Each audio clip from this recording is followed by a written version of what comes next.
Okay, I want to try something a little different to kick this off, maybe even a little uncomfortable. If you're listening right now, maybe commuting, folding laundry, whatever, I want you to just for a second try to tune into the background noise of your life. And we don't just mean, the traffic or the fridge hum. No, not at all. We're talking about that constant low-level buzz, the pings from notifications, the demands, the opinions, flooding your feed. Yeah.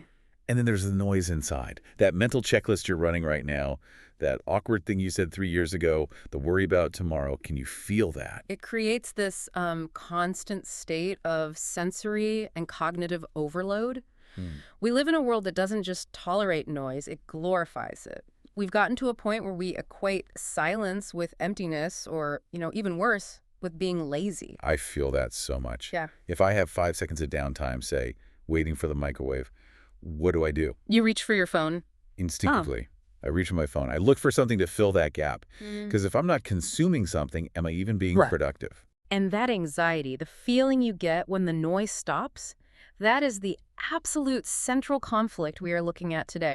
We are taking a deep dive into a really compelling transcript from Motivation Arc. It's titled Why Silence is Power. And its core argument is going to challenge that very instinct you just described. The argument is that silence isn't empty, it's actually full. Full of potential, clarity, and creativity. Yeah. So the mission for this deep dive is really about unlearning our fear of the quiet.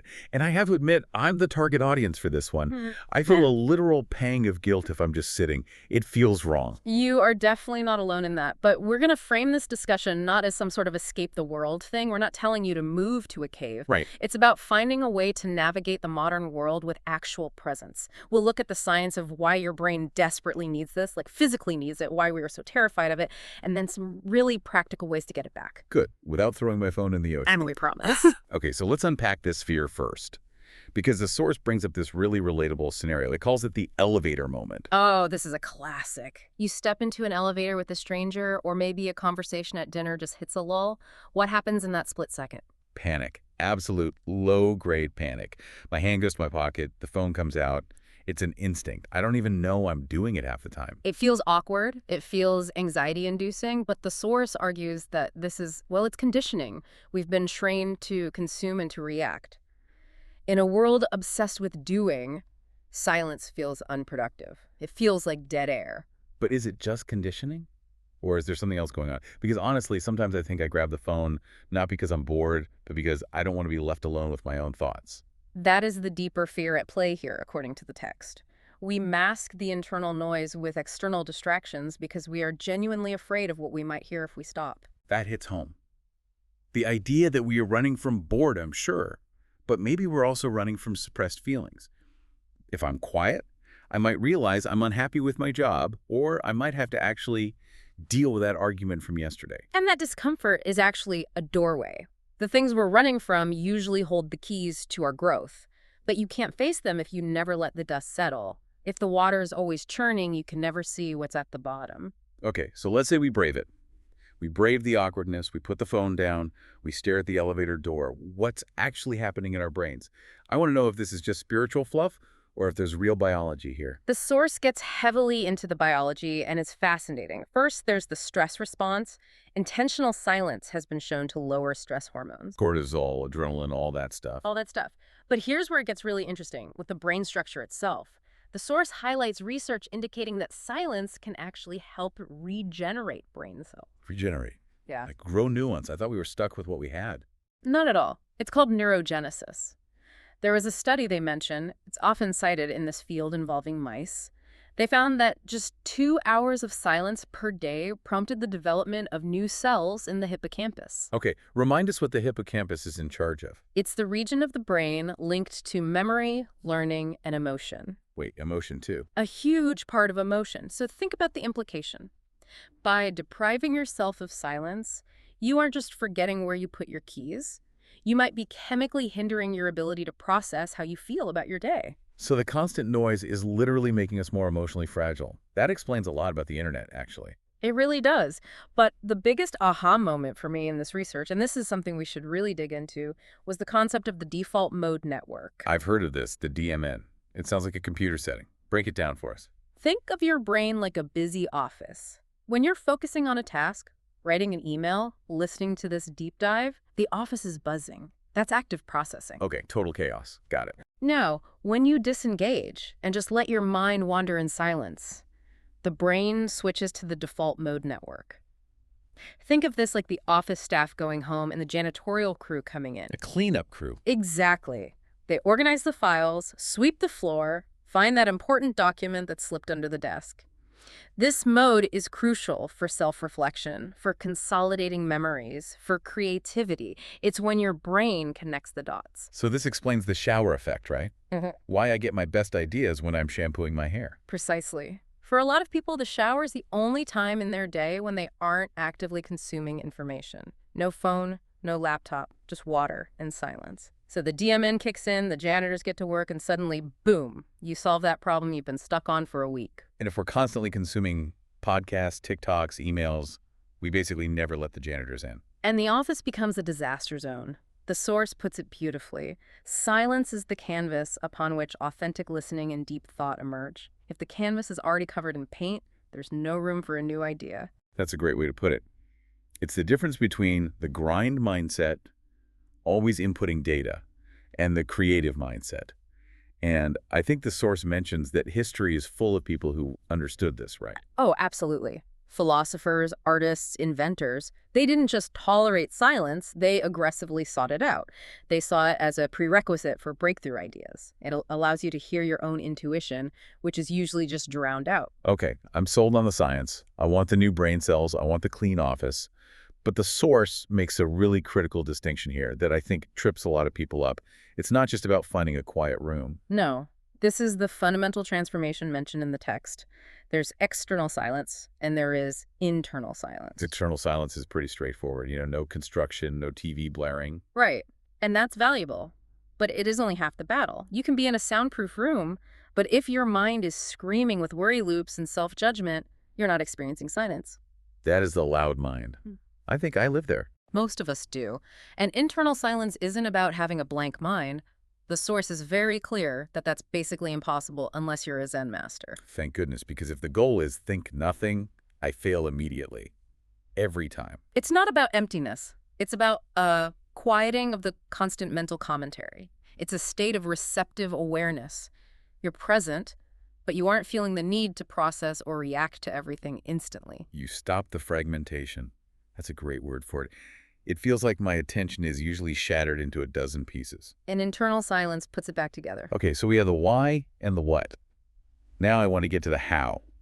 Because let's be real, it's 2026. The world is designed to be noisy. How do we actually do this? Let's get into it. The first one is tech boundaries. This is the standard put the phone away advice. But the source gets specific about zones. Right. It's about environment design. The advice is to designate a tech-free zone. Maybe it's the dinner table. Maybe it's just one chair in your living room. I like the chair idea. Like, in this chair, no screens allowed.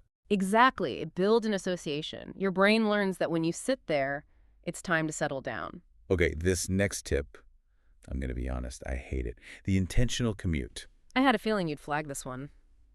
The suggestion is to drive without the radio, without music, and, dare I say it, without this deep dive playing. My car is my sanctuary because I can listen to my stuff. But think about it this way. The commute is a liminal space. You're between home and work. You probably spend that time winding yourself up with news or stimulating your brain with content. You arrive already mentally tired. Or I arrive home already stressed out. Exactly. So if you treat that time as a decompression chamber, just watching the road, letting the silence settle, you arrive with a reset nervous system. So I don't have to do it every day. No, start with once a week. Just see what comes up. You might find you actually process the day before you walk through your front door. Okay, I can try once a week. Another one is creating a sanctuary. And this doesn't have to be a whole room. It can be a corner, a cushion, a view of a tree. The key is just consistency. It's a place associated only with reflection. And what if you can't control the noise? Yeah. Like city life, sirens. Then you use technology to fight technology. Noise-canceling headphones, but for silence, not for audio. Yeah. Or simple earplugs. Okay, so that's the external stuff. But as we said, the real boss battle is internal silence. How do we quiet the voice in our heads?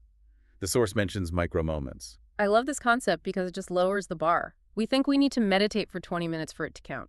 If I try to meditate for 20 minutes, I spend 19 of them making a grocery list in my head. Right, so start with 60 seconds. Or even less. The source suggests anchoring these moments to physical sensations, like your morning coffee, instead of scrolling. Guilty. Just drink it mindfully. Notice the warmth of the mug, the aroma, the taste. It sounds so simple, almost too simple. But I guess the point is that for those 30 seconds, your mind isn't in the future or the past. It anchors you in the now. These small acts break that cycle of future worrying or past regretting. They train your brain that it's safe to just be.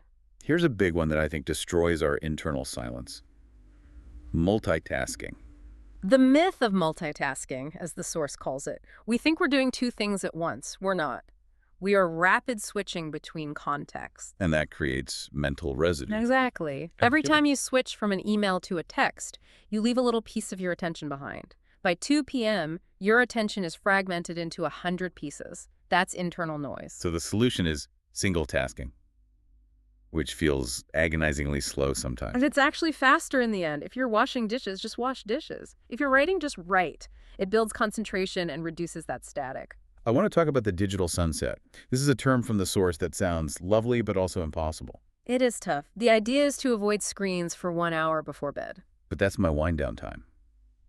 I scroll to relax. But are you relaxing? Or are you just numbing? Biologically, if you feed your brain information right up until you close your eyes, that processing continues while you're trying to sleep. The janitors we talked about, they're working overtime. And that leads to those racing thoughts at 2 a.m. So the digital sunset is basically giving the janitors a head start. Exactly. Let the mind wind down naturally. Read a physical book. Journal. Speaking of journaling, the source brings that up as a way to handle the noise when it gets stuck inside. Yes. Sometimes the best way to quiet the noise is just to get it out. If you have a loop playing in your head, I shouldn't have said that. Write it down. Once it's on paper, your brain feels it's safe to stop holding on to it. It's like clearing the cache on your browser. Perfect analogy. Now, there's a specific visualization the source offers for managing thoughts. Because we established the mind won't be blank. Thoughts will come. This is where the cloud analogy comes in. It's a classic mindfulness technique, but it's framed really well. When you sit in silence, visualize your mind as the blue sky. Okay, I'm picturing the sky. The thoughts, I need milk, my boss is annoying, my knee hurts, those are clouds floating across the sky. Oh. The mistake we make is we try to grab the cloud. We engage with it.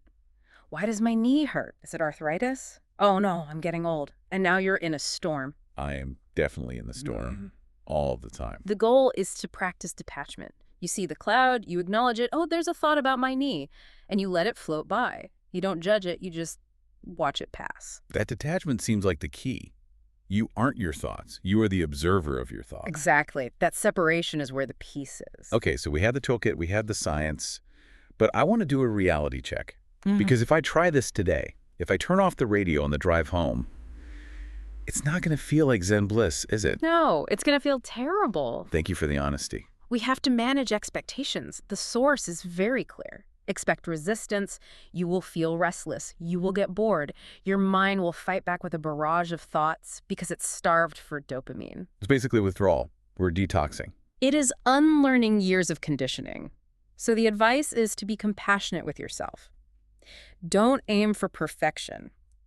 If you sit for 5 minutes and spend 4 minutes and 50 seconds thinking about pizza, that's okay. The moment you realize, oh, I'm thinking about pizza, that is the moment of mindfulness. So don't beat yourself up. Start small, Okay. like incredibly small. The source suggests aiming for just 1 minute of intentional silence today.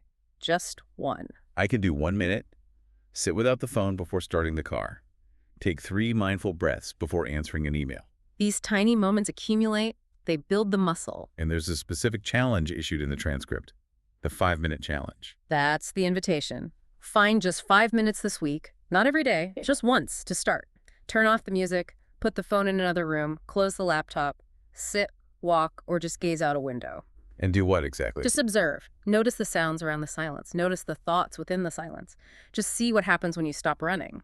It's funny how 5 minutes sounds like nothing, but when you're just sitting there, it can feel like an eternity. That feeling is part of the experience. It shows you just how fast we usually run. So let's wrap this up.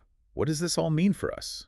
Why should we bother fighting this uphill battle? Because silence isn't an escape from life. It's an escape into life. I love that. It's an escape into clarity, into connection. When you strip away the distractions, you aren't left with nothing. You're left with yourself. You reveal what truly matters. So it's not about adding a new task to your to-do list, item 4, be silent. It's about subtracting the unnecessary. Exactly. The world will always be noisy. That's not changing. But you hold the power to cultivate these islands of quiet within yourself. And that is accessible anytime, anywhere. That is a powerful place to land. So here's our final thought for you to carry into your day, something to chew on while you're hopefully taking those 5 minutes of quiet. If you stripped away all the external noise right now, the notifications, the podcasts, the busy work, what is the quiet strength that resides beneath it all? And are you brave enough to listen to what it has to say? Think about that. Thanks for diving in with us. See you next time.